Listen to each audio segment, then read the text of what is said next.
आपने कहा कि हम एक्सपोर्ट के भी ऑर्डर्स मिल रहे हैं। अभी जो हमारी लोकल पाकिस्तान के अंदर जो स्ट्रेन है हेल्थ सेक्टर के ऊपर, और बार बार ये बात एनसीओसी की तरफ से की जा रही है कि 90% के करीब जो हैं वेंटिलेटर्स वो ऑक्यूपाइड हैं और मामला ख़राब हो सकते हैं जैसे आगे जाते हैं। क्रिटिकल पेशेंट्स हमारे खासे ज़्यादा हैं।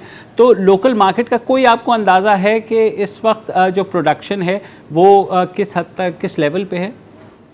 अच्छा, नहीं, पहले तो हमारी अभी वेंटिलेटर्स का हमारा कोई मेजर प्रॉब्लम नहीं है। हमारे इस वक्त तकरीबन 57% वेंटिलेटर्स ऑक्यूपाइड और 47% वेंटिलेटर्स जो हैं वो अभी अवेलेबल है। हमारा जो मेजर प्रॉब्लम है वो ऑक्सीजन का है। अभी भी मैं आपको बताऊं कि यहाँ पे जो एक साल में जो काम हुए हैं वो, एक तो जाहिर है कि जब चीज बंदे के पास एक चीज होती है ना, उसकी वो कदर नहीं रहती।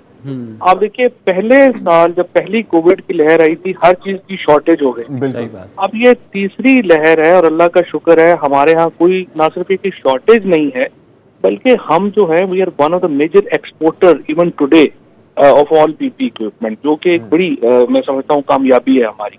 अदरवाइज तो देखिए हमारे सारे डॉलर तो इम्पोर्ट में ही लग जाते हैं और इतना ही हमारी फसली भी नहीं है कि हम हर चीज इस तरह से इम्पोर्ट कर पाते। दूसरी जो इम्पोर्टेंट चीज है, हमारा जो हेल्थ सेक्टर में एक्सपेंशन हुई है, 7,000 आईसीयू बेड ऐड हुए हैं एक साल के अंदर। और जो ऑक्सीजन थी, एक साल पहले हम 350 मेट्रिक टन रोज बना रहे थे, आज हम 700 मेट्रिक टन रोज बना रहे हैं। इसके बावजूद हम, क्योंकि इस दफा जो लहर है वो पिछली दफा जो पीक हमने टच की थी उसमें 3400 मरीज क्रिटिकल केयर में आए थे, इस वक्त तकरीबन 5100 मरीज जो हैं वो क्रिटिकल केयर में।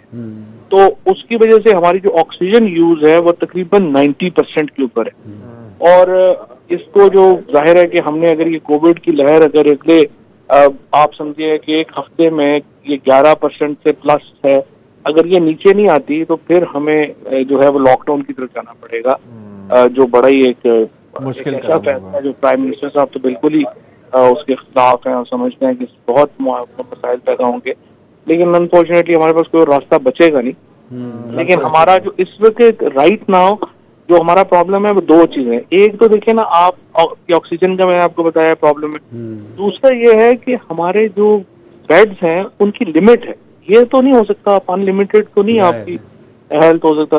तो वो ये, अगर हमारा हेल्थ के ऊपर इससे ज्यादा बोझ बढ़ गया तो फिर हमारे जो प्रॉब्लम ये होगा कि हमारे पास बेड्स अवेलेबल नहीं होंगे। तो right now ventilator is not really a problem,